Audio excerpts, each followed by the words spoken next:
அனைவருக்கும் வணக்கம். Welcome to our sweet Kanna channel. இன்றைக்கி சண்டே ஒரு பயனுள்ள தகவல்களில் உறவுகளும் உயிர்த்தன்மையும் அப்படிங்கிற ஒரு டாபிக் பார்க்க போகிறோம். இது ஒரு வித்தியாசமான டாப்பிக்காக இருக்கும். இது வரைக்கும் கேள்விப்படாத மாதிரியான ஒரு விஷயமாக இருக்கும். இப்போது உறவுகள் அப்படின்னு நம்ம சொல்கிறோம். ஒரு கணவன் மனைவி, அப்பா அம்மா, குழந்தைங்க, பெரியப்பா மாமா, அந்த மாதிரியான உறவுகள் எந்த அளவுக்கு நம்ம அந்த உறவுகள் கூட பழகி இருக்கிறோமோ, இல்லை அவங்க உறவுகளை நம்ம நேசிக்கிறோமோ, அந்த அளவுக்கு அவர்களோட உயிர்த்தன்மை இந்த உயிர்த்தன்மையோட கலந்துரும்.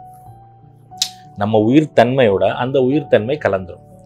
இப்போ எங்கேயோ ஒரு இடத்துல யாருக்கோ ஒரு விஷயம் நடக்குது, அது யாருன்னே தெரியாது. நீங்கள் செய்தியிலையோ இல்லை டிவிலேயோ பார்க்குறீங்க, உங்களுக்கு ஒன்றும் பாதிப்பு இருக்காது. அப்படியா, சரி, ஏதோ ஆயிடுச்சு, ஆக்சிடெண்ட் ஆகிடுச்சு, இறந்துட்டாங்க அப்படின்னு சொல்லிட்டு நம்ம கடந்து போயிடுவோம். அதே நேரத்தில் நம்மை சார்ந்த நபர்களுக்கு ஏதோ ஒரு விஷயம் எங்கேயோ ஒன்று ஆச்சுன்னா, எந்த நாட்டிலனாலும் பரவாயில்ல, எங்கே ஆச்சுதுன்னா நம்மளால் நிம்மதியாக இருக்க முடியாது. இங்கே வலிக்கும், பயங்கரமாக வலிக்கும். எந்த அளவுக்கு அந்த உறவுக்கும் உங்களுக்கும் உள்ள அந்த உயிர்த்தன்மை இருக்குதோ அந்த அளவுக்கு வலிக்கும். ரொம்ப நெருங்கிய ஒரு உறவு அப்படின்னு சொல்லும்போது ரொம்ப பாதிப்பு வரும். அந்த பாதிப்பு வந்து சில நேரங்கள்லாம் வெளியே வர ரொம்ப காலகட்டங்கள் எடுத்துரும். ஏதோ கொஞ்சம் பழக ரிலேட்டிவ் ஃபஸ்ட்டு இது செகண்ட் லைனில் இருக்கக்கூடியவங்கன்னா ஓரளவுக்கு ஐயோ பாவம் இப்படி ஆயிடுச்சு அப்படின்னு வலிக்கும். அது முடிஞ்சு நம்ம வந்து கொஞ்சம் இதில் நம்ம வாழ்க்கையை பார்க்க ஆரம்பிச்சிடும். அப்போ எந்த அளவுக்கு அந்த உறவுக்கும் உங்களுக்கும் பிணைப்பு பந்தம் இருக்குதோ அந்த அளவுக்கு உங்களுக்கு பாதிப்பு வரும். அதே மாதிரி அவங்களுக்கு ஒரு நல்ல விஷயம் நடக்கும்போது உங்களுக்கு சந்தோஷம் வரும். பையனுக்கு ஒரு வேலை கிடச்சிட்டுனா ரொம்ப சந்தோஷப்படுவீங்க, அவங்கள விட நீங்கள் சந்தோஷப்படுவீங்க. குழந்தைகளுக்கு திருமணங்கள் சந்தோஷப்படுவீங்க. அப்போ அவங்களுக்கு ஒரு நல்ல விஷயம் நடக்கும்போது ரொம்ப சந்தோஷப்படுவீங்க. அதில் என்ன ஒரே ஒரு விஷயம் நான் சொல்கிறேன். சில உறவுகள் ரொம்ப நெருங்கிய உறவுகளாக இருக்கும். ஏதோ ஒரு மனஸ்தாபத்தினால அந்த உறவை விட்டு நீங்கள் பிரிஞ்சிருவீங்க. அந்த உறவுக்கும் உங்களுக்கு சண்டை ஆயிரும். இப்போ அந்த உறவுகளை நீங்கள் எங்கேயாவது வச்சு பார்க்க நேரிடும் போது, அந்த உறவுகளை பார்க்கும்போது உங்களை அறியாமல் உள்ளுக்குள்ளே ஒரு உறுத்தல் இருக்கும். ஏதோ ஒரு கோபம், உறுத்தல் வந்துடும். அதுவுமே என்னென்னா, அந்த உயிர்த்தன்மை இந்த உயிர்த்தன்மைகளை இருக்குது, ஆனால் நெகட்டிவாக இருக்குது.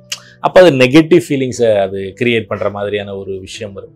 அப்போ நம்ம ஒரு உறவு கூட, அது எந்த உறவாக இருக்கலாம், நண்பர்களாக இருக்கலாம், எந்த உறவு கூட எல்லாம் எந்த அளவுக்கு நம்ம வந்து பழகி இருக்கோமோ அந்த அளவுக்கு இங்கே உயிர்த்தன்மை வந்துடும். ஒன்று. ரெண்டாவது, பொருட்கள் கூட அப்படி தான். நீங்கள் ஒரு பொருட்களுக்கு மேலே ரொம்ப அன்பு வச்சுருந்தீங்கன்னா அந்த பொருளுக்கு ஏதாவது ஒன்று ஆச்சுன்னா நமக்கு இங்கே வலிக்க ஆரம்பிச்சிடும். வண்டிகளாக இருக்கலாம், நம்மளோட பெட்ஸ் இருக்கலாம். ஒரு நாய்க்குட்டி வளர்க்குறீங்க, அந்த நாய் அப்படி வச்சு வளர்க்குறீங்க, நாய்க்குட்டிக்கு ஏதாவது ஆச்சுன்னா உங்களால் தாங்கிக்க முடியாது. அது ஒரு உயிர்த்தன்மை நீங்கள் எடுத்து வச்சுக்கிறீங்க. சில நேரங்களில் சில வீடுகள், இப்போ ஒரு வீட்டில் நீங்கள் ஒரு 10 வருஷம் வாழ்ந்துருப்பீங்க, வாழ்ந்துட்டு அதுக்கப்புறம் அந்த ஊர்லேருந்து இன்னொரு ஊருக்கு போயிட்டீங்க. திருப்பி அந்த பக்கத்தில் ஏதாவது கிராஸ் பண்ணும்போது நம்மளை அறியாமல் நம்ம அதை பார்க்க தோணும். அந்த வீட்டை பார்ப்போம், அந்த நினைவுகள் வரும். அப்போ அந்த வீட்டுக்கு மேலே கொஞ்சம் உயிர்த்தன்மை இங்கே வச்சுருக்கீங்க. எல்லாமே ஏன்னா நான் எதுக்கு சொல்ல வரேன்னா, நீங்கள் எல்லாத்துக்கு மேலே வச்சுருக்கக்கூடிய எல்லாமே இங்கே இருக்கிறது தான்.